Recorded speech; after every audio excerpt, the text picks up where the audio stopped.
What's up, everybody? Welcome to episode 131 of the Idiotic Sports Talk. I'm your host, Liam Gavin, coming to you live from my dining room table. And today I want to give you all my Week 5 picks in the NFL, like I do every Thursday, giving you my weekly picks. Last week in Week 4, it wasn't so hot for me. I had a 7-9 record, not good at all. I don't know what it is this year, but I've been off to an awful start. So maybe this week, fingers crossed, we can turn it around. So let's start with the Thursday game. We got the Colts taking on the Broncos. This is a meeting between two horrible offenses. Both running backs for the Broncos and the Colts are going to be out. Jonathan Taylor is not going to play with an ankle injury, and running back for the Broncos, Javonte Williams, tore his ACL last week, so he's definitely not playing either. And both offenses have just continued to struggle. The quarterback play by Matt Ryan and Russell Wilson have not been up to par at all this season. But I'm going to have to go with the Broncos here, and simply because I think their defense is better than the Colts defense, and I think it's going to be the Broncos defense that's going to take over this game, sack Matt Ryan, pick him off a couple times, and just hit him and just make him miserable for the game. So I'm taking the Broncos here, 17-10. Broncos country, let's ride. As for the Sunday games, we got the Giants taking on the Packers in London. Both teams are 3-1. Both teams have solid defenses. Both teams have really good run games. However, the Packers have the way better quarterback than the Giants quarterback in Daniel Jones. Daniel Jones actually has a foot injury, so who knows how he'll really look in this game. But, if you're telling me, gun to my head, Aaron Rodgers or Daniel Jones, I'm taking Aaron Rodgers any day. So for those reasons, I like the Packers in this spot, 27-20. However, the Giants, if they could outrush the Packers and stop the Packers offense, they could win this game. But I don't see it happening. I got the Packers here. Next is the Lions taking on the Patriots. So interesting matchup. You have the Lions with arguably the best offense in the league, with the Patriots who have a bottom tier offense. But however, you have the Lions with the worst defense in the league, while the Patriots have a solid defense on that side of the ball. And so, like I always say, like everyone always says, defense always wins games. And that's how I think the case is going to be for the Patriots here. Their backs are against the wall. I don't see Bill Belichick and the Patriots going 1-4 to start the season. However, the Lions, they can go 1-4 too. But I'm going to take the Patriots here. They're at home, so I do like the Patriots. I'm gonna go 23-20. I don't really know how to score this one, but I got the Patriots. Next is the Chargers taking on the Browns. So this is an interesting matchup. Both teams are trying to figure out what their identity is. Justin Herbert's feeling healthy again after that rib injury. And as for the Browns, they have Jacoby Brissett. He's been playing pretty solid, but they've been leaning on their run game, and their run game has been helping them out a lot. But when it comes to their run game not being there at times, it's Jacoby Brissett who's going to have to step up and make those plays. And he's capable of doing it, but I do like the Chargers here over the Browns. Myles Garrett coming back for the Browns should help the Browns a little bit. I just see the Chargers having more weapons. I don't know if Keenan Allen's coming back yet, but even without him, the Chargers definitely could still win this game. So I'm going to take the Chargers here. I'm going to go 31-24. Next is the Falcons taking on the Bucs. So the battle of 2-2 teams. The winner of this game takes sole possession of the NFC South. However, I'm going to have to roll with the Bucs here, just because they're 0-2 right now in their last two games, while the Falcons are 2-0. They're looking pretty good right now. It's just I don't see the Bucs losing 3 straight, not with Tom Brady at quarterback at least. There's just no way he's going to let that happen. He's owned the Falcons his whole career, so I don't see him losing this game right now. So give me the Bucs here, 31-27. I definitely see it close. I definitely see the Falcons competing, though. Next is the Steelers taking on the Bills. So the Steelers are throwing out their rookie quarterback that they drafted, Kenny Pickett. And it's welcome to the NFL, Kenny, because you're getting thrown against one of the best defenses in the league. And you got to face Von Miller. You have to face Jordan Poyer and Micah Hyde in the secondary.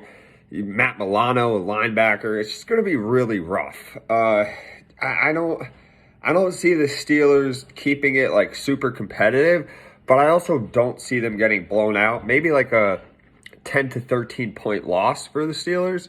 I got to roll with the Bills here, though. I just don't see any way the Steelers the Steelers defense without TJ Watt is going to stop Josh Allen and company. And even the Steelers offense, I would say the Steelers offense doing anything to that Bills defense. So for those reasons, I'm going to have to take the Bills here. I'm going to go 30 to 17. And I might be generous given the Steelers 17 points. Next is the Dolphins taking on the Jets. So no Tua Tagovailoa for the Dolphins, but however, in comes Teddy Bridgewater. And Teddy is a solid backup quarterback. He's the type of guy where if your starting quarterback goes down, you're very happy to have a guy like Teddy Bridgewater on your team to come in and fill that backup role. And as for the Jets, they got Zach Wilson making his second start of the season. They got the big win last week on the road against the Steelers. They're at home right now. They're 2-0 on the road, but 0-2 at home.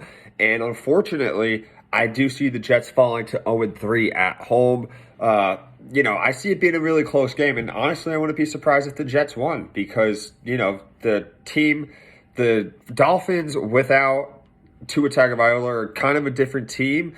But Teddy's play style is kind of like Tua's in a little bit. And he has a lot of weapons. He's got Jalen Waddle and he has Tyreek Hill. So I don't really see the Jets defense being able to cover those guys. I mean, Sauce Gardner for the Jets, the rookie quarter, has been fantastic. So he's probably going to take one of those guys away. But I do like the Dolphins here, 24-20. Next is the Bears taking on the Vikings. So the Bears have just, they've been up and down so far this season. They're not really that great of a team. Well, the Vikings are 3-1. They're at home. They seem like they're starting to get things going. So I'm going to take the Vikings in this spot. I like them to win 28-17. The Bears' offense is just abysmal. They can't get any time for Justin Fields to throw the ball. They can run the ball very well, but you can't run every single play. When it comes to the passing, it's just not there for the Bears. So, give me the Vikings here. Next is the Titans taking on the Commanders. So, after an 0-2 start, the Titans are now 2-2, and they're building that momentum. They finally are feeding Derrick Henry the ball more. Derrick Henry's starting to get going.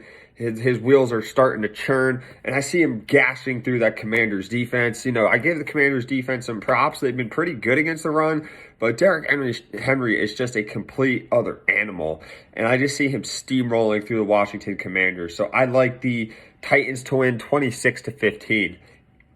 Next is the Seahawks taking on the Saints. So this is a very interesting matchup. It's actually very hard for me to pick who's going to win this one. You have Geno Smith, who's been playing really great, leads the league in QBR, take it on the Saints. I don't think Jameis Winston's probably not playing, so Andy Dalton's going to be playing, and I don't know what the status is of Alvin Kamara and Michael Thomas. They both missed the game last week, so this week it could be different, and if it is, I do like the Saints' chance here, and I guess if I'm just basing it off those two being healthy, I'm gonna take the Saints in this spot, 24-23. However, the Seahawks could definitely win this game. It's a 50-50 matchup. Next is the Texans taking on the Jaguars. So the Texans are the only winless team in the NFL. They've looked very bad, especially on offense. They've just looked absolutely horrible. They can't really get anything going. They do have that young stud running back, Dameon Pierce, but I'm not visioning him running over this Jags defense that has been giving their opponents hell, that have been punishing their opponents this season. The Jags had a rough loss last week against the Eagles, had a 14-point lead. They blew that. And I just see Trevor Lawrence and company getting things back together and getting a dominant win here at home. So I do like the Jags in this spot, 29 to, I'm going to go 29-18. Random score, I know, but we always have random scores nowadays in the NFL, especially with, people going for two all the time, missed extra points, all that crazy stuff. Next is the Niners taking on the Panthers. The Niners looked really good last week against the Rams, and the Panthers have just looked awful this season. And the Niners defense has looked fantastic this season, and the Panthers just look absolutely horrible. I don't see them beating the Niners at all, unless if they could get some offense going. But we haven't seen that at all from Baker Mayfield and the Carolina Panthers. I mean, Christian McCaffrey, yeah, we've seen him do pretty good stuff. But when it comes to Baker Mayfield making plays to DJ Moore, Robbie Anderson, it's just not there. So I like the Niners in this spot. I'm going to go 32-20. Next is the Eagles taking on the Cardinals. So, everyone's going to pick the Eagles. I'm not, obviously, because you see the star right here on my sweatshirt. I'm going to pick the Cardinals, but I can tell you why. The Eagles have a really good running game. We all know that, but I feel like the Cardinals can maybe get their running game going a little bit. It's going to be really hard for me to see the Cardinals winning this game, but just because I'm such an Eagles hater, I'm going to have to go with the Cardinals here. Obviously, the Eagles are probably going to win because they're a good football team and they've been winning so far all season long. But I do like the Cardinals here, 27-24. Hammer the Cardinals all day. Next is the Cowboys taking on the Rams. So this is going to be Cooper Rush's biggest test against this Rams defense, especially the defensive line that has been bullying offensive lines. It's been bullying, like with Aaron Donald and their pass rush. They've been pretty relentless this year. They could shut down the run. So if they shut down the run and you have a guy like Cooper Rush, he's going to have to beat you with his arm. And as long as Cooper Rush doesn't turn the ball over, doesn't throw interceptions or anything, I think the Cowboys have a really good shot of winning this one. And Cooper Rush has been known to not really turn the ball over, knock on wood. He hasn't been turning the ball over this season at all. So I do like the Cowboys here. They could get some pressure on Matt Stafford, hit him a couple times like the 49ers did. I do like the Cowboys here. So obviously I like the Cowboys here. What did I? So give me the Cowboys 21-19. The next game, Bengals taking on the Ravens. This is a good one. So the Bengals torched the Ravens last season, swept them, and the Ravens defense is probably just as worse as it was last year. So I could see the same thing happening again. But the Ravens at home, it's so tricky because it's like you'd think they would be good at home, but they've blown big leads so far at home. And it's just a really tough spot, really tough matchup. I guess I'll go with the Ravens. I'm really not confident at all in my pick, but give me the Ravens here, 33-30. The final game is the Monday night game. The Raiders take it on the Chiefs. So the Chiefs have owned the Raiders pretty much since the dawn of time, I feel like, especially since Pat Mahomes has been quarterback. I really can't recall him ever losing to the Raiders in his career, maybe like one time, but that's it. I really don't. I never see the Raiders beat the Chiefs at all. So for those reasons, I'm going to take the Chiefs here by the score of 40-21. I don't know. I just don't see the Raiders doing much. They could definitely move the ball. Maybe if they could run the ball like they did last week with Josh Jacobs. But I think the Raiders are just going to be, or the Chiefs are going to be ready for that. And yeah, it's going to be hard. And I just see Mahomes shredding that defense. So I'm going to take the Chiefs here. So my lock of the week. I got to go with the Chiefs. I think the Chiefs are going to stomp the Raiders. And my upset, the Arizona Cardinals taking out the Philadelphia Eagles. So that's all for my Week 5 picks. Make sure you guys tune into the Thursday night game coming up in a couple hours. Make sure you also subscribe to my YouTube channel. Make sure you follow me on my Instagram. And do what you can to like, share, and promote my page. Thank you all. Have a wonderful night and enjoy some Week 5 football.